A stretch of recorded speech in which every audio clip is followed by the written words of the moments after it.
നിങ്ങൾ ആദ്യം മനസ്സിലാക്കണം, ഒരു കർമ്മം ചെയ്യുമ്പോൾ വേറൊരു കർമ്മത്തെ കുറിച്ച് ഞാൻ ചിന്തിച്ചാൽ നേരത്തെ ഉള്ള കർമ്മത്തിന്റെ ക്വാളിറ്റി കുറയും. അപ്പൊ നമ്മൾ വേറൊരാളുടെ ധർമ്മമാണ് ചെയ്യുന്നത്. അതുകൊണ്ട് എൻ്റെ ക്വാളിറ്റി, ആ കർമ്മത്തിന്റെ ക്വാളിറ്റി ഉണ്ടാവണമെങ്കിൽ എൻ്റെ മനസ്സിനെ ഞാൻ അതിലേക്ക് കൊണ്ടുവരണം. അപ്പൊ അതുകൊണ്ടാണ് കൃഷ്ണൻ പറയുന്നത്, ഒത്തിരി പ്രയാസമാണെങ്കിലും എപ്പോഴും ഓർക്കണം, ശ്രേയാൻ സ്വധർമ്മം, എൻ്റെ ധർമ്മമാണ് എനിക്ക് ശ്രേയസ്സിനെ ഉണ്ടാക്കുന്നത്. പരധർമ്മം, ഞാൻ പരധർമ്മം ഒരിക്കലും അനുഷ്ഠിക്കുന്നത്. അപ്പൊ പരധർമ്മം എന്ന് പറഞ്ഞാൽ എന്താണ്?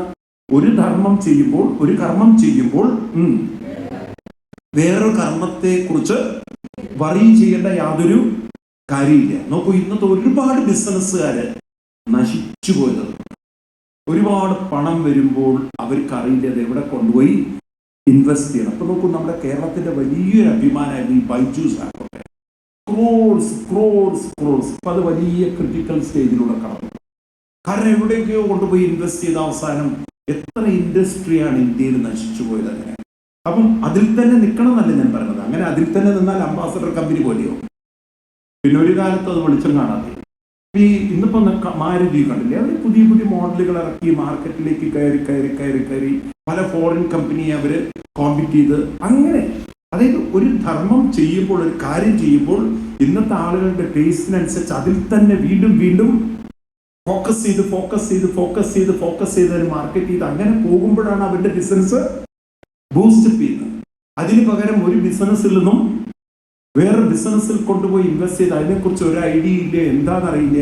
നമുക്ക് എത്ര കിങ്ഫിഷർ പോലുള്ള കമ്പനികൾ, അതുപോലെ തന്നെ ജെറ്റ് എയർവേസ് പോലുള്ള കമ്പനികൾ, എത്ര എയർലൈൻസ് ആണ് ഇന്ത്യയിൽ തന്നെ തകർന്നു പോയത്. എത്ര എയർലൈൻസ്, ഏതെല്ലാം ഇൻഡസ്ട്രികൾ തകർന്നുപോയി. ഇതൊക്കെ എന്താന്ന് വെച്ച് കഴിഞ്ഞാൽ കിട്ടുന്ന പണം എടുത്തിട്ട് വേറെ ഒരു ഫീൽഡ്, പരിചയമില്ലാത്ത ഫീൽഡിൽ കൊണ്ട് ഇൻവെസ്റ്റ് ചെയ്യും. പിന്നെ കുറെ കഴിഞ്ഞാൽ തകർന്നു. അത് അപ്പോഴേക്കും വേണ്ടാത്ത കൂട്ടുകെട്ടിലൊക്കെ പെട്ട് അവരുടെയൊക്കെ മോട്ടിവേഷനോ ഇൻസ്പിറേഷനോ അല്ലെങ്കിൽ അവരെ മിസ്ഗൈഡൻസോ പോയി ഒരാളെ തകർക്കും. നമ്മുടെ നാട്ടിലുണ്ട് ഒരുപാട് ആളുകൾ പണം കുറച്ചുണ്ടാക്കും, ഗൾഫിലൊക്കെ പോയി അത് വേണ്ടാത്ത ഇൻവെസ്റ്റ്മെന്റ് ഉണ്ടാക്കി അവസാനം എല്ലാം നശിപ്പിച്ച് ബിസിനസ് താളം തെറ്റിക്കുന്ന ആൾക്കാർ.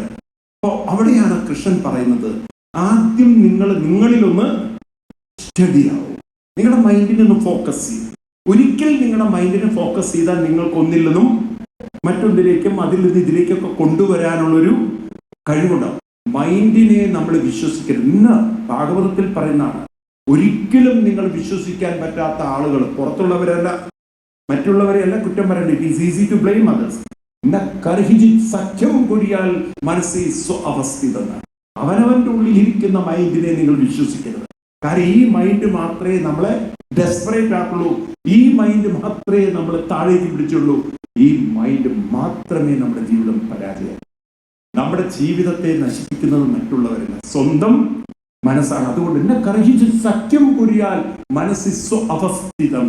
എന്തൊരു വലിയ സ്റ്റേറ്റ്മെന്റ് ആണ് നോക്കൂ. കൃഷ്ണൻ അതല്ലേ പറഞ്ഞത്, ആത്മനോ ആത്മൈവ ബന്ധു ആത്മനോ ആത്മൈവ രിപു. അവനവന്റെ ശത്രു അവൻ തന്നെയാണ്. അതുകൊണ്ട് അർജുന, പരധർമ്മം അനുഷ്ഠിത സ്വധർമ്മേ നിധനം ശ്രേയ. ആ മന്ത്രം എപ്പോഴും ഓർമ്മ വേണം. ചില മന്ത്രങ്ങളൊക്കെ തലയിൽ ഉറപ്പിച്ചു വയ്ക്കുക. നേരത്തെ പറഞ്ഞതാണ് സ്വകർമ്മണ, ഞാൻ നിർത്തി പോവാണ്. സ്വകർമ്മണ തം അഭ്യർച്ച് പറയും. നാളെ 108 പ്രാവശ്യം എഴുതിക്കൊണ്ടിരും. അല്ല, തലയിൽ ഉറക്കത്തുണ്ട്. സ്വകർമ്മണ, അത് നമ്മുടെ ഒരു വിഷനാക്കി, ഞാൻ എന്ത് ചെയ്യുമ്പോഴും അതാണ് എൻ്റെ ഈശ്വരാരാധന. ഇനി അതിലേക്ക് എത്താൻ ഞാൻ എന്ത് വേണം? പരധർമ്മം അനുഷ്ഠിത. ഞാൻ എന്ത് ചെയ്യണം? സ്വധർമ്മേ നിധനം ശ്രേയ. ബുദ്ധിമുട്ടാണ്, വിഗുണ, പ്രയാസമാണെങ്കിലും ഞാൻ എങ്ങനെങ്കിലും മനസ്സിനെ അതിലേക്ക് കൊണ്ടുവരണം. അപ്പൊ മനസ്സിനെ കൊണ്ടുവരാനുള്ള ടെക്നിക്കുകൾ ഞാൻ അഡോപ്റ്റ് ചെയ്യണം. മനസ്സിലാവുമല്ലോ. രാവിലെ തന്നെ മന്ത്രങ്ങൾ ചൊല്ലുമ്പോൾ മനസ്സ് നിൽക്കുന്നില്ലെങ്കിൽ ഒരു 10-21 പ്രാവശ്യം ലോങ് ആയിട്ട് ഓങ്കാരം ചൊല്ലിക്കൊണ്ടിരിക്കുക. നിങ്ങൾ ശീലിച്ചു നോക്കൂ. ഒരു 10-21 പ്രാവശ്യം ഓങ്കാരം ചൊല്ലുന്ന എന്തിനാണ്?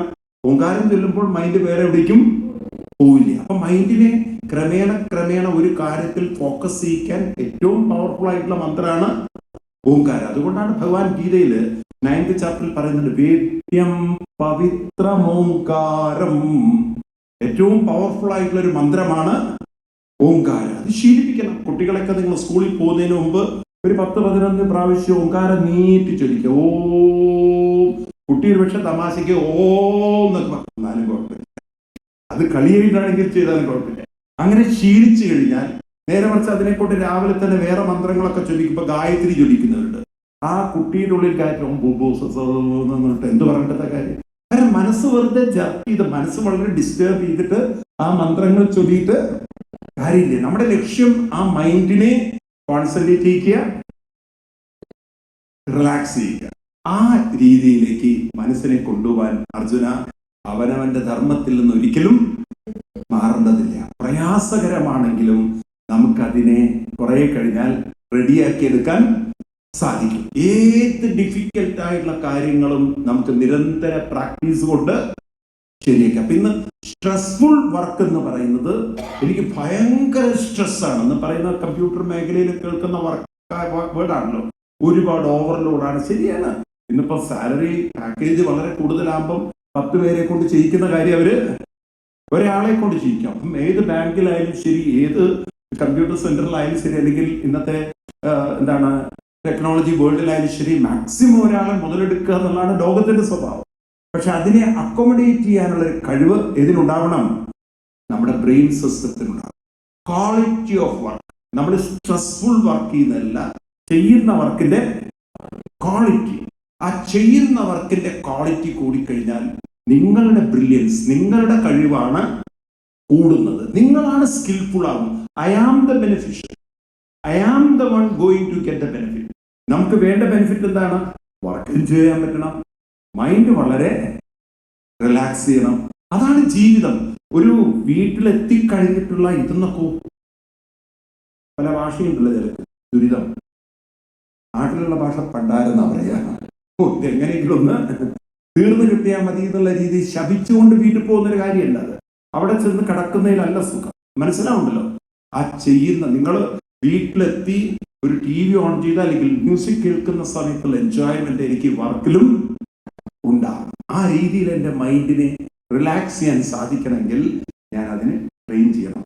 സ്വഭാവനിയതം കർമ്മ പറയുന്നു. ആരാണോ അവരവരുടെ നിയതം കർമ്മ, സ്വഭാവത്തിനനുസരിച്ചുള്ള കർമ്മങ്ങളെ, നിയതമായ കർമ്മങ്ങളെ, നിയതമായ കർമ്മം എന്ന് പറഞ്ഞാൽ ഓരോരുത്തരും ചെയ്യേണ്ടതായ കർമ്മം. അപ്പൊ നമ്മൾ മനസ്സിലാക്കണം, ബോഡി ഐഡന്റിഫിക്കേഷൻ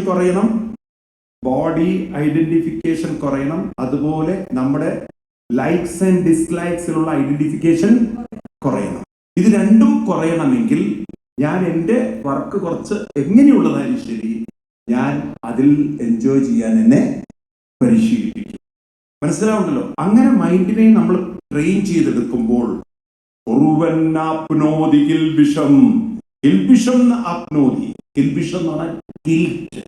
സിൻ എന്നൊക്കെയാണ്. അപ്പൊ നമ്മുടെ ഉള്ളിലുള്ള സിൻ എന്താണ്? ഒരാളുടെ ഉള്ളിലുള്ള സിൻ ഗിൽറ്റ് ആണ്. What is guilt? അവനവനോട് തോന്നുന്ന, അവനവനെ തന്നെ ലോവർ ആക്കുക. എന്താ? അവനവന്റെ പരാജയങ്ങൾ, അതായത് കഴിവുകേടുകളെ. നമുക്ക് എല്ലാവർക്കും കഴിവുണ്ടെന്ന് നമുക്ക് എവിടെയോ അറിയാം, പവറുണ്ട്. പക്ഷെ ആ പവറിനെ നമുക്ക് എക്സ്പ്ലോർ ചെയ്യാൻ പറ്റുന്നില്ല. എനിക്ക് എവിടെയോ എൻ്റെ കഴിവുകളെ എക്സ്പ്ലോർ ചെയ്യാൻ പറ്റുന്നില്ല. അപ്പം അവനവനൊരു ഗിൽറ്റ്. എന്താണ് ആ ഗിൽറ്റ്? ചില ഗിൽറ്റി കോൺഷ്യസ്നെസ്. എവിടെയോ ഞാൻ ഫെയിലിയർ ആണെന്നുള്ള, എവിടെയോ ഞാൻ അൺഫിറ്റ് ആണെന്നുള്ള, യൂസ്ലെസ് ആണെന്നുള്ളൊരു ഇമാജിനേഷൻ. അതുപോലെ തന്നെ മറ്റുള്ളവരുടെ കഴിവ് കാണുമ്പോഴുള്ള ജലസ്. ഇത് നമ്മളെ വേട്ടയാണ്. അപ്പൊ ഞാൻ ഒരു ഗിൽറ്റിൽ ജീവിക്കരുത്, കിൽബിഷത്തിൽ ഞാൻ ഒരിക്കലും ജീവിക്കരുത്. മറ്റുള്ളവരുടെ കഴിവ് അവര് കൊണ്ട് നടന്നോട്ടെ. അവര് സാത്വിക ക്വാളിറ്റി ഉള്ളത് കൊണ്ടാണ് അവർക്ക് അവരുടെ കഴിവിനെ കാണിക്കാൻ പറ്റുന്നത്. എനിക്ക് സാത്വിക ക്വാളിറ്റി ഇല്ലാത്തതുകൊണ്ടല്ല. പക്ഷെ ഇപ്പൊ ഞാൻ dominated by, influenced by, contaminated by തമോ ഗുണവും രജോ ഗുണവും. അതിനെ ഞാൻ മാറ്റിയെടുത്തു കഴിഞ്ഞാൽ എൻ്റെ ജീവിതത്തിലും എനിക്ക് മാറ്റങ്ങൾ ഉണ്ടാക്കാൻ പറ്റും. അല്ലാതെ ഞാൻ യൂസ്ലെസ്, എനിക്ക് യു ഗേവ് ലൈഫ് എന്നൊക്കെ പറഞ്ഞിട്ട് ഞാൻ എന്നെ തരം താഴ്ത്തിരുന്ന കാര്യം, മറ്റൊരാളുടെ കഴിവിനെ കണ്ടിട്ട് ഞാൻ അസൂയപ്പെട്ടിരുന്ന കാര്യം, എന്നെ ഡീഗ്രേഡ് ചെയ്തുകൊണ്ടോ മറ്റൊരാളോട് ജലസ് കാണിച്ചുകൊണ്ടൊന്നും ജീവിതത്തിൽ ഒരു മാറ്റവും ഉണ്ടാവാൻ പോകുന്നില്ല. മനസ്സിലാവുന്നില്ല? അതുകൊണ്ട് ഡോണ്ട് ലീൻ ടു ദാറ്റ്. ജീവിതത്തിൽ ഒരിക്കലും നമ്മളെ തരം താഴ്ത്തരുത്. മറ്റൊരാളുടെ കഴിവിനെ കണ്ട് നമ്മൾ അപ്രീഷിയേറ്റ് ചെയ്യുക. അവരാ ഒരു ലെവലിലേക്ക് ഏതോ ജന്മങ്ങളുടെ ക്വാളിറ്റി കൊണ്ട് അവര് എത്തിയിട്ടുണ്ട്. ദാറ്റ് ഡസന്റ് മീൻ നമ്മൾ കൊള്ളരുതാത്തവരല്ല. എനിക്കും അതിലേക്ക് എത്തിക്കാൻ സാധിക്കും. കാരണം അവരും ഇവോൾവ് ചെയ്ത് വന്നിരിക്കുന്നത്, ഞാനും ഇവോൾവ് ചെയ്തിരിക്കുന്നത് ഒരേ പ്യുവർ എനർജി. മറക്കരുത് നമ്മൾ. ദാറ്റ് ഈസ് ദ ഫണ്ടമെന്റൽ ഒരു ട്രൂത്ത് ആണ്. ദാറ്റ് ഈസ് ദ എസൻസ് ആണ്, അല്ലെ? എല്ലാവരും വന്നിരിക്കുന്നത് ഒരേ എനർജി. അപ്പൊ അവരിൽ എത്ര പൊട്ടൻഷ്യൽ ഉണ്ടോ ആ പൊട്ടൻഷ്യൽ പവർ ആരിലുണ്ട്? എന്നിലുമുണ്ട്. പക്ഷെ അതൊരു ബേണിംഗ് ലൈറ്റ് ആണ്. ഞാനിപ്പോ ഒരു പക്ഷേ ആകെ ചില ഈ വീടുകളിലുണ്ടല്ലോ, അടുക്കളയിൽ വെക്കുന്ന, ഇപ്പൊ നിങ്ങൾക്ക് പറഞ്ഞാൽ മനസ്സിലാവില്ലേ, നിങ്ങൾ ഈ അടുപ്പൊക്കെ ഉപയോഗിച്ച വീടുകളുണ്ടെങ്കിൽ മനസ്സിലാവും. ഈ അടുപ്പ് ഉപയോഗിച്ച വീടുകൾ എത്ര പേർക്കുണ്ടായത് പണ്ട്? അടുപ്പ് വീട്ടില് നമ്മൾ വിറക് കത്തിക്കുന്ന അടുപ്പ്, അവിടെ വെക്കുന്ന ബൾബിന്റെ ലൈറ്റും അതുപോലെ തന്നെ ഫ്രണ്ട് റൂമുകളിലൊക്കെ ഉള്ള ലൈറ്റിന്റെയും ഒരേ ഇലക്ട്രിസിറ്റി ആണെങ്കിലും വരുന്ന ലൈറ്റിന്റെ പവർ കുറവായിരിക്കും. കാരണം അതിലങ്ങനെ പുക തട്ടി അതങ്ങനെ ആയിപ്പോയതാ. അത് ഇലക്ട്രിസിറ്റിയുടെ കുഴപ്പമല്ല, ആണോ? അത് അതിൽ തട്ടിയിരിക്കുന്ന, അതപ്പോഴും ആ ലൈറ്റിനെ സത്യത്തിൽ ആ ഇലക്ട്രിക് പവറിനെ ഈ പുകയൊന്നും തട്ടിയിട്ടില്ല. അത് അതിന്റെ ഒരു പെരിഫറിയിലാണ്, അതിന്റെ ഒരു ഗ്ലാസ്സിൽ മാത്രമേ. അത് വേണമെങ്കിൽ ഒന്ന് തുടച്ചാൽ മതി. അപ്പൊ എപ്പോഴൊക്കെ നമുക്ക് വിഷമം തോന്നുന്നുണ്ടോ അപ്പം ഇത് ഓർത്താൽ മതി. ഏത് ഈ സ്മോക്ക് ആയിട്ടുള്ള ബൾബാണ്. ഇതൊന്ന് ഞാൻ ഒന്ന് ക്ലീൻ ചെയ്യണം, അത്രയും വേണ്ടു. നിങ്ങൾ അതിന്റെ അർത്ഥം അപ്പുറത്ത് കത്തുന്ന ലൈറ്റിനെ കണ്ടിട്ട് അസൂയപ്പെടണ്ട. അപ്പൊ നോക്കൂ, ഇതിന്റെ മുകളിൽ കത്തുന്ന ചെറിയ ലൈറ്റ്, ആ വലിയ ലൈറ്റിനെ കണ്ടിട്ട് അസൂയപ്പെടണ്ട. ഒരേ ഇലക്ട്രിസിറ്റിയാണ് രണ്ടിലും വർക്ക് ചെയ്യുന്നത്. അപ്പൊ അതുകൊണ്ട് നോ ഗിൽറ്റ്, നോ ജലസ്. ഇതൊരു പ്രിൻസിപ്പിൾ ആയിക്കോട്ടെ. ഗിൽറ്റും വേണ്ട, അസൂയും വേണ്ട, രണ്ടും വേണ്ട. ലൈറ്റ് പോവും, ലൈറ്റ് വരും, പക്ഷെ ഇലക്ട്രിസിറ്റി ഒരിക്കലും പോകുന്നില്ല. അതിൻ്റെ ഒരു പെരിഫറി മാത്രം. എവിടെയോ ഒരു ഓവർലോഡോ എന്തെങ്കിലും വരും, എവിടെയെങ്കിലും ഒരു സാധനം വീഴും, വീണ്ടും നമ്മളൊന്ന് പോയി അതൊന്ന് പൊക്കണം. ഏത് വീട്ടിൽ ചെയ്യുന്നതന്നെ. ഇതുപോലെ നമ്മുടെ ലൈഫിലും എപ്പോഴൊക്കെ ഡൗൺ ആവുന്നുണ്ടോ അപ്പോഴൊക്കെ ഒന്ന് പൊക്കണം. വീണ്ടും ചിലപ്പോൾ ഓവർലോഡ് വരും, ട്രിപ്പാവും. വീണ്ടും കുറച്ച് ഓവർലോഡ് എവിടെയെങ്കിലും കുറയ്ക്കുക. വല്ല മിക്സിയോ ഗ്രൈൻഡറോ ഉണ്ടെങ്കിൽ അത് ഓഫ് ചെയ്യുക, വീണ്ടും പോയി ചെയ്യുക. ഇത് തന്നെയാണ് നമ്മുടെ ലൈഫ്. അതുകൊണ്ട് സ്വഭാവനിയതം കർമ്മ കുറുവന്നാപ്നോതി കിൽബിഷം എന്നിട്ട് കൃഷ്ണൻ പറയുന്നു, സഹജം കർമ്മ കൗന്ദേയ സദോഷമഭിനത്യജേ സർവാരംഭാഹി ദോഷേണ ധൂമേനാഗ്നിരിവാവൃതാം സഹജം കർമ്മ കൗന്ദേയ സദോഷമഭിനത്യജേ സർവാരംഭാഹി ദോഷേണ ധൂമേനാഗ്നിവര ആവൃതാം. കൃഷ്ണൻ അതേ ഉദാഹരണം ഇവിടെ പറഞ്ഞിരിക്കുന്നത്. ധൂമേന അഗ്നി, ധൂമേന ധൂമം പുക, അഗ്നി ഫയർ. അതെപ്രകാരമാണോ ആവൃതം, എപ്പോഴും നമ്മൾ ഓർക്കണം. അഗ്നിയാണ് ഇൻഫിനിറ്റ് എനർജി, അതിലുള്ള ധൂമമാണ് തമോ ഗുണവും രജോ ഗുണം. അപ്പൊ തമോ ഗുണം നമുക്ക് ലെഥാർജി ഉണ്ടാക്കും, രജോ ഗുണം നമ്മളെ വളരെ റെസ്റ്റ്ലെസ് ആക്കും, ഫോക്കസ് ചെയ്യാൻ സാധിക്കും. ഇതാണ് എൻ്റെ പ്യുവർ എനർജിയിലേക്ക് എനിക്ക് പോകുന്നതിനൊരു തടസ്സമെങ്കിൽ എന്താണോ ഞാൻ സഹജമായ എൻ്റെ കർമ്മങ്ങൾ സദോഷമഭിനത്യജേ. സദോഷം അത് ദോഷമുണ്ടാക്കുന്ന, അതായത് എനിക്ക് ദോഷം എന്ന് പറഞ്ഞാൽ എനിക്ക് വേദനകൾ ഉണ്ടാക്കുന്നതാണെങ്കിലും ബുദ്ധിമുട്ടുണ്ടാക്കുന്നതാണെങ്കിലും ഞാൻ ഒരിക്കലും ത്യജേത്, ഞാൻ ഒരു ജോലിയിൽ നിന്നും മാറി നിൽക്കേണ്ട കാര്യമില്ല. അപ്പൊ വളരെ ശ്രദ്ധിക്കും. ഇപ്പൊ എനിക്ക് നിങ്ങളോടൊക്കെ പറയാനുള്ളതാണ്, നിങ്ങളൊക്കെ കുട്ടികൾക്ക് ക്ലാസ് എടുക്കാൻ പഠിക്കുക, ഒന്ന് പരിശീലിക്കുക. വളരെ സദോഷം എന്ന് വെച്ചാൽ ബുദ്ധിമുട്ടാണ്, കാരണം കുട്ടികളെ ഹാൻഡിൽ ചെയ്യൽ അത്ര. പക്ഷെ നിങ്ങൾ നോക്കൂ, ഓവർ എ പീരീഡ് നിങ്ങൾ വളരെ എക്സ്പേർട്ടുകളായി മാറുമ്പോൾ സമയം കടന്നു പോകുന്നതേ അറിയില്ല. അതൊരു വലിയൊരു ജീവിതത്തിൽ കിട്ടുന്ന ഒരു മാറ്റമാണത്. ഞാനിത് പറയാൻ കാരണം, ഞാൻ ഒരിക്കലും ഇങ്ങനെ ഇന്ററാക്ട് ചെയ്യുന്ന ഒരാളെ അല്ല. വളരെ വ്യത്യസ്തനായിട്ടുള്ള പേഴ്സണാലിറ്റി ആയിരുന്നു നോക്കി. കാരണം എൻ്റെ കുട്ടിക്കാലം മുതലുള്ള ഒരു ലൈഫ് സ്റ്റൈലും പാരൻസിൻ്റെ ഒക്കെ ഒരു സ്ട്രിക്ട്നെസ്സിലൊക്കെ വളർന്നു വന്നുകൊണ്ടുള്ള പ്രശ്നങ്ങളായിരിക്കാം. ഞാൻ ചെമ്മയാമിഷല 2 years പോസ്റ്റ് ഗ്രാജുവേഷൻ കോഴ്സ് കഴിഞ്ഞിട്ട് എനിക്ക് എൻ്റെ വിചാരം ഞാൻ വരെ ഹിമാലയത്തിലൊക്കെ പോയിരിക്കുകയെന്നായിരുന്നു. ഈ നേരത്തെ പറഞ്ഞ രാജാവിൻ്റെ കാര്യം പോലെ. പക്ഷേ അന്ന് സ്വാമി തേജോമയാനന്ദജി ആയിരുന്നു ഞങ്ങൾ കോഴ്സ് കഴിഞ്ഞപ്പോൾ സ്വാമിജി. കാരണം 93 ഞാൻ 96 ജോയിൻ ചെയ്യുന്നത്. അപ്പം 93 സ്വാമി ചിന്മയാനന്ദജി സമാധി. അപ്പം അവിടെയാണ് പോവായി, ബോംബെയിലാണ് ഈ കോഴ്സ് 2 years കോഴ്സ്.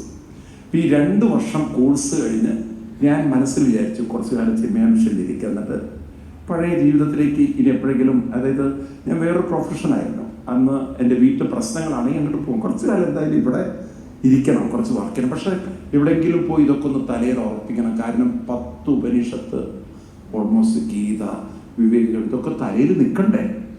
അതിന് വേണ്ടാത്ത സ്റ്റെപ്പ് കയറ്റിയിട്ടാണ് പോയിരിക്കുന്നത്. ആത്മബോധം, തത്വം ഒരു ബോധവും ഇല്ല. അപ്പം ഇത് ഏതെങ്കിലും ഒരു ബോധം കുറച്ച് ഉറക്കണമെങ്കിൽ എവിടെയെങ്കിലും ഒന്ന് സ്വസ്ഥമായിട്ട് ഇതൊന്ന് പഠിക്കണം എന്നുള്ള വിചാരിച്ചിരിക്കുമ്പോഴാണ് നോക്കണം ഓരോ യോഗം എന്ന് പറയുന്നത്. ഞാൻ ആ സമയത്ത് ചിന്മയ മിഷന്റെ ഫൈനൽ ഡിസിഷൻ, ഞങ്ങളിങ്ങനെ ഫ്രണ്ട്സ് ഇങ്ങനെ എല്ലാവരും കൂടി ചേർന്നിട്ട് എന്താ ഡിസിഷൻ എടുക്കേണ്ടതെന്ന് അങ്ങനെ തീരുമാനിച്ചുകൊണ്ടിരിക്കുമ്പോഴാണ് തത്തമംഗലം എന്ന് പറയുന്ന സ്ഥലത്ത്, അവിടെ ചന്ദ്രജിരിക്കുന്ന നാട്, അവിടുന്ന് ഗൗരി മേനോൻ എന്ന് പറഞ്ഞ സ്വാമിയുടെ ഒരു ഓൾഡസ്റ്റ് ഡിവോട്ടിയാണ്. ഈ അമ്മ ഉണ്ട് ബോംബെയിൽ വന്നിട്ട്. എന്നിട്ട് ആ സ്വാമിജിയുടെ കാല് പിടിച്ചിട്ട് പറഞ്ഞു, ഒരാളെ, ഒരു ആചാര്യനെ ഞങ്ങൾക്ക് വിട്ടു തരണം. ഇദ്ദേഹം നോക്കുമ്പം അങ്ങോട്ട് വിടാൻ പറ്റി ഇദ്ദേഹത്തിന് എന്താ അറിയില്ല. എന്നോട് പറഞ്ഞു, mister Udiji, you should go to Thathamangalam. ഞാൻ പറഞ്ഞു, Swami, what I should do? You should take classes, you listen to Amma, she will help you. ഞാൻ നോക്കുമ്പം ഞാൻ അവിടെ പോയിട്ട് കുട്ടികൾക്ക് ക്ലാസ് എടുക്കണം. എൻ്റെ ജീവിതത്തിൽ ആ വഴിക്ക് പോകാത്ത മനുഷ്യനാണ്. കുട്ടികളെ കണ്ട ഇപ്പുറത്തുകൂടെ പോകുന്ന ആളാണ്. ഈ കുട്ടികൾക്ക് ക്ലാസ് എടുക്കണം എന്ന് പറഞ്ഞപ്പോൾ ഞാൻ ടീച്ചറെ എനിക്ക് വട്ടുപിടിക്കുന്ന. പക്ഷേ ഈ അമ്മയുടെ അടുത്ത് പോയി പിന്നെ അത് കഴിഞ്ഞിട്ട് വേറൊരു കാര്യം കൂടി നിങ്ങൾക്ക് അറിയില്ല, പാലക്കാട് ചിന്മയ മിഷൻ എന്ന് കേട്ടിട്ടുണ്ട്. അവിടെ ഇപ്പം സ്വാമി അശേഷാനന്ദജി അവിടുത്തെ ഒന്നാമത്തെ സീനിയർ മോസ്റ്റ് ആചാര്യനാണ്. ഇപ്പം ഈ സ്വാമിജി ഉണ്ട് അവിടെ വന്നിട്ട് അദ്ദേഹം പറഞ്ഞു, ഞങ്ങൾക്കും വേണം ഒരു ആചാര്യനെ. അപ്പം എന്നോട് പറഞ്ഞു, you do one thing, 3 days you stay over Tatamgalam and the rest of the day you be there at Palakkad with Asheshanandaji. That will be good for you. ഞാൻ അവിടെ ചെന്നപ്പം പാലക്കാട് ചെന്നപ്പോൾ സ്വാമി പറയാം, കോളേജിൽ ക്ലാസ് എടുക്കണം. നല്ല ഗുണമായില്ലേ? ഇവിടെ പിള്ളേരെ നോക്കണം, അവിടെ അതിനു വലിയ പിള്ളേരെ നോക്കണം. പക്ഷെ വലിയ പിള്ളേരെ നോക്കൽ കുറച്ചുകൂടി എളുപ്പമാണ്. കാരണം അവർക്ക് കുറച്ചുകൂടി കാര്യങ്ങൾ ഇൻട്രസ്റ്റ് ആയി. ഇത് ചെറുതിനെ പിടിച്ചിരുത്തുക എന്ന് പറഞ്ഞാൽ ചില്ലറ കാര്യമാണോ? ഇതൊന്നിങ്ങനെ കാണിച്ചൊക്കെ പോവും. പണ്ട് ക്ലാസ്സിൽ ടീച്ചർ ചോദ്യം ചോദിച്ചതുപോലെയാണ്, ഒരു ബൗണ്ടറി വാളിൻ്റെ അകത്ത് ഒരു 10 ആടുകളുണ്ടെങ്കിൽ അതൊന്ന് 1 പോയാൽ 10 - 1 എത്രയെന്ന് വെച്ചപ്പം കുട്ടി പറഞ്ഞു 0. അപ്പൊ കുട്ടി ടീച്ചർ പറഞ്ഞു, talking 10 - 1 how can it become 9. ഇപ്പൊ കുട്ടി പറഞ്ഞു, ടീച്ചർക്ക് മാത്സ് അറിയാം, ആടിന്റെ സ്വഭാവം അറിയില്ല. കാരണം അത് 1 ചാടിക്കഴിഞ്ഞാൽ 9 ചാടും എന്ന് പറഞ്ഞ പോലെ ഈ കുട്ടികളെ പിടിച്ച് ഇരുത്തലത്ര എളുപ്പമാണോ? പക്ഷേ over A period of time ഞാൻ വളരെ സ്ട്രഗിൾ ചെയ്തു. ഈ ശ്ലോകമൊക്കെ എനിക്ക് നല്ല അനുഭവമാണ്. വളരെ സ്ട്രഗിൾ ചെയ്തു. കാരണം കുട്ടികളോട് കമ്മ്യൂണിക്കേറ്റ് ചെയ്യാൻ, അതിന് സ്റ്റോറീസ് ഡെവലപ്പ് ചെയ്യണം. അന്ന് മൊബൈലൊന്നും അത്ര വന്നിട്ടില്ല അങ്ങോട്ട്. അപ്പോൾ ഈ സ്റ്റോറീസ് എടുക്കണമെങ്കിൽ ലൈബ്രറിയിൽ പോയിട്ടിരിക്കണം, അവിടുന്ന് കുറേ പുസ്തകങ്ങളൊക്കെ നോക്കി അത് കുട്ടികളുടെ ഇൻട്രസ്റ്റിലേക്ക് ആക്കിയെടുക്കണം.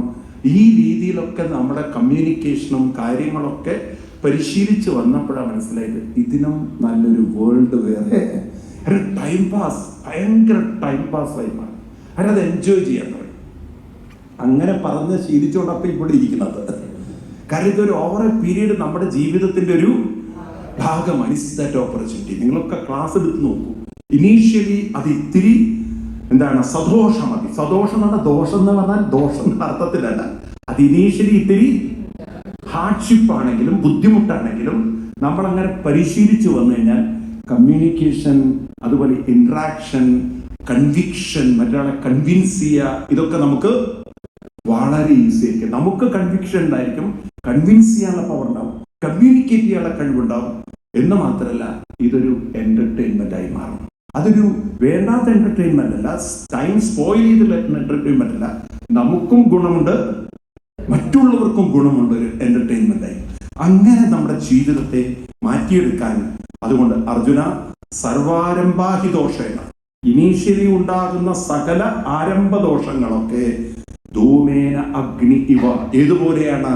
അഗ്നിയുടെ മുകളിലിരിക്കുന്ന ധൂമം പോലെയാണ്. അപ്പൊ നമ്മൾ വീട്ടിൽ വിറകൊക്കെ കത്തിക്കുന്ന സമയത്ത് കത്തിച്ചു കഴിഞ്ഞാൽ ആദ്യം അതില് പുകയായിരിക്കും. കാരണം ആ തീയുടെ, ആ ഫയറിന്റെ വോള്യൂം വളരെ, ഇനീഷ്യലി നമ്മൾ വിറകൊക്കെ കത്തിക്കുമ്പം ആ വോള്യൂം ഓഫ് അതിന്റെ ആ ഒരു തീയുടെ ശക്തി വളരെ കുറവായിരിക്കും. അപ്പൊ ഇതെല്ലാം കൂടെ ചൂട് പിടിക്കുമ്പോൾ സ്മോക്ക് വരും. പിന്നെ നമ്മൾ ആ തീയെ കുറേയും കൂടി പവർഫുൾ ആക്കുമ്പോഴാണ്, അതിനങ്ങനെ ചൂട് പിടിച്ച് കത്തിങ്ങനെ സ്ട്രെങ്ത് കൂടുമ്പോഴാണ്, അതിന് വീര്യം കൂടുമ്പോഴാണ്, പവർ കൂടുമ്പോഴാണ് പുകയുടെ വീര്യം കുറയുന്നത്. അപ്പൊ ഈ ഉള്ളിലുള്ള ഫയർ, ആ ഫയറാണ് നമ്മുടെ ഡെയിലി നമ്മുടെ സാധനയും നമ്മുടെ എഫേർട്ടുകളും. ഇപ്പൊ നിരന്തരം നമ്മൾ കഷ്ടപ്പാടാണെങ്കിലും ഇനീഷ്യലി നമ്മൾ അതിനു വേണ്ടി ഒന്ന് കഷ്ടപ്പെട്ടാൽ പിന്നെ ലേറ്റർ ഓൺ ഈ തീ അങ്ങനെ കത്തും തോറും പുകയുടെ തീവ്രത കുറയും. ഇനീഷ്യലി പുകയുണ്ടാവും, അതൊരു സംശയവും വേണ്ട. വിറക് കത്തിച്ച് നമുക്കൊക്കെ അറിയാം, ഇനീഷ്യലി ഒരു പുകയുണ്ട്. അപ്പൊ നിങ്ങൾ ഒരു പുതിയ വീട്ടിലേക്ക് ഷിഫ്റ്റ് ചെയ്ത് കഴിഞ്ഞാൽ കുറച്ച് ദിവസത്തേക്ക് ആ പെയിന്റിന്റെ സ്മെല്ലും എല്ലാം കൂടി ഒരു ഇൻകൺവീനിയൻസ് ആണ്. ആണോ? ബെഡിൽ കിടന്നാൽ ചിലപ്പോൾ ഉറക്കം വരില്ല. കാരണം നിങ്ങൾ കിടന്ന ശീലങ്ങളൊക്കെ മാറ്റേണ്ടി വരും. കുറച്ച് ദിവസം നിങ്ങൾ വളരെ ഡിസ്റ്റർബ്ഡ് ആവും. ആണോ അല്ലയോ? ഒരു പുതിയ വീട്ടിലേക്ക് ഷിഫ്റ്റ് ചെയ്ത് നോക്കൂ. പക്ഷെ ക്രമേണ നിങ്ങൾ ആ വീടുമായിട്ട് അങ്ങോട്ട്, അതാണ് ഈ റിട്ടയർഡ് പ്രായമായിട്ടുള്ളവർക്ക് അവരുടെ സ്വന്തം വീട് വിട്ട് വേറൊരു വീട്ടിൽ പോയിട്ട് താമസിക്കാൻ ബുദ്ധിമുട്ട്. കാരണം അവിടെ അങ്ങോട്ട് അഡ്ജസ്റ്റ് ആവില്ല, വളരെ പ്രയാസമായിരിക്കും.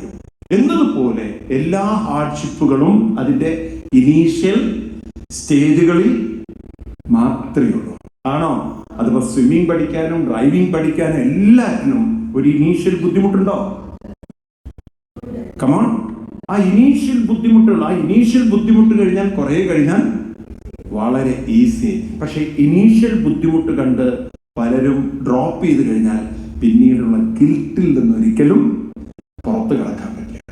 ആ ഗിൽറ്റ്, അതായത് അവനവനോടുള്ള സെൽഫ് ഡിസ്റെസ്പെക്ട്, മറ്റുള്ളവരുടെ കഴിവിനെ കണ്ടിട്ടുള്ള അസുജലസ്, ഇത് രണ്ടും നമ്മൾ വേട്ടയാടും. കാരണം ഇംപ്രഷനെ മാറ്റാൻ ആർക്കും സാധ്യമല്ല. അതുകൊണ്ടാണ് കൃഷ്ണൻ പറഞ്ഞത്, Arjuna, സർവാരംഭാഹി ദോഷേണ, there may be little hardship initially, ആരംഭം, അതെല്ലാം ധൂമേന അഗ്നി ധൂമേന, എപ്രകാരമാണോ ഫയറിനെ, അഗ്നിയെ, വെളിച്ചത്തിനെ, ധൂമം പ്രകാശത്തിനെ, തീയെ എപ്രകാരമാണോ പുക മൂടിയിരിക്കുന്നത് അതുപോലെയുള്ളൂ. അതുകൊണ്ട് നീ ആ തീയുടെ ശക്തി കൂടുന്തോറും പുകയുടെ ശക്തി കുറഞ്ഞു വരും. ഇതുപോലെ നമ്മുടെ പ്രാക്ടീസ് മേക്സ് മാൻ പെർഫെക്റ്റ്. നിരന്തരമായ പ്രാക്ടീസ് വരുമ്പോൾ കുറെ കഴിഞ്ഞ് രാവിലെ എണീക്കൽ, ഇപ്പൊ ഏത് കാര്യത്തിൽ നോക്കൂ, രാവിലെ എണീക്കാതെ ശീലിക്കുന്നവർക്ക് ആക്ഷേപമാണ്. പക്ഷെ നിങ്ങൾ നിരന്തരം എണീറ്റ് ശീലിച്ചാൽ പിന്നെ നിങ്ങൾക്ക് അലാം വേണ്ട, നിങ്ങൾ നാച്ചുറലി എണീക്കും.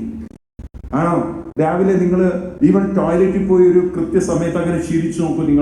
നിങ്ങൾക്ക് രാവിലെ സുഖമായി ടോയ്ലറ്റിൽ പോകും. ഈ രാവിലെ തന്നെ കൃത്യത ഇല്ലാത്തവർക്ക് ടോയ്ലറ്റും കൃത്യമായിട്ട് നടക്കുന്നത്, ഹോൾ ഗ്യാസ് നമ്മുടെ വയറിൽ നിൽക്കില്ലല്ലോ, അതെല്ലാം നമ്മുടെ ശരീരത്തിൽ കയറി പിടിക്കും. പിന്നെ ഹെഡ് ഏക്കായി, പിന്നെ അതും വെച്ചിട്ട് എങ്ങനെയാ വർക്ക് ചെയ്യാൻ പറ്റുക? അപ്പോൾ ഹോൾ സിസ്റ്റം നമ്മളെ കേടുവരുത്തിയിട്ട് നമ്മുടെ ലൈഫിനെ ഒരിക്കലും കുറ്റം പറഞ്ഞിട്ട് കാര്യമില്ല. അപ്പൊ ഹാർഡ്ഷിപ്പ് ആണെങ്കിലും നമ്മുടെ ലൈഫിനെ ഒരു സിസ്റ്റമാറ്റിക് ആയിട്ട്, ഒരു പങ്ക്ച്വൽ ആയിട്ട് കൊണ്ടു നടക്കുന്നത് നമ്മുടെ ജീവിതത്തിന്, ബോഡിക്ക് അത് നല്ലതാണ്, മൈൻഡിന് നല്ലതാണ്, വർക്കിന് നല്ലതാണ്, ഫാമിലിക്ക് നല്ലതാണ്, സൊസൈറ്റിക്ക് നല്ലതാണ്. ആണോ അല്ലയോ? അപ്പൊ അതുകൊണ്ട് ഹാർഡ്ഷിപ്പ് നോക്കിക്കൊണ്ട് ഒരു ഈസി ഗോ ഉണ്ടാകരുത്. ഈസി ഗോ എന്നത് വരേണ്ടത് ഹാർഡ്ഷിപ്പിൽ ഈസി ഗോ വരണം. അല്ലെങ്കിൽ ഒരു ഈസി ഗോന് വേണ്ടി ഹാർഡ്ഷിപ്പിനെ നമ്മൾ ഒരിക്കലും അതിന് സാക്രിഫൈസ് ചെയ്യരുത്. മനസ്സിലാവുണ്ടല്ലോ?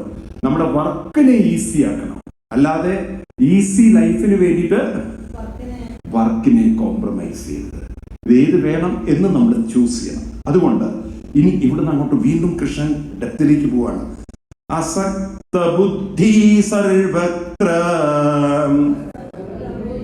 ചിതാത്മാവിഗതസ്പൃഹാം നൈഷ്കർമ്മ്യ സിദ്ധിം പരമാം സന്യാസേനാധിഗച്ഛതി. സന്യാസേന, സന്യാസം കൊണ്ട്. അപ്പൊ സന്യാസം എന്ന് പറഞ്ഞാൽ എന്താണ്? കർമ്മണം കാമ്യാനം കർമ്മണം ന്യാസം സന്യാസം. അത് ആദ്യമേ പറഞ്ഞു വെച്ചിട്ടുണ്ട്. അല്ലാതെ ഇവിടെ വസ്ത്രവുമായിട്ട് അതിന് ഒരു ബന്ധവുമില്ല. അർജുന, അസക്ത ബുദ്ധി.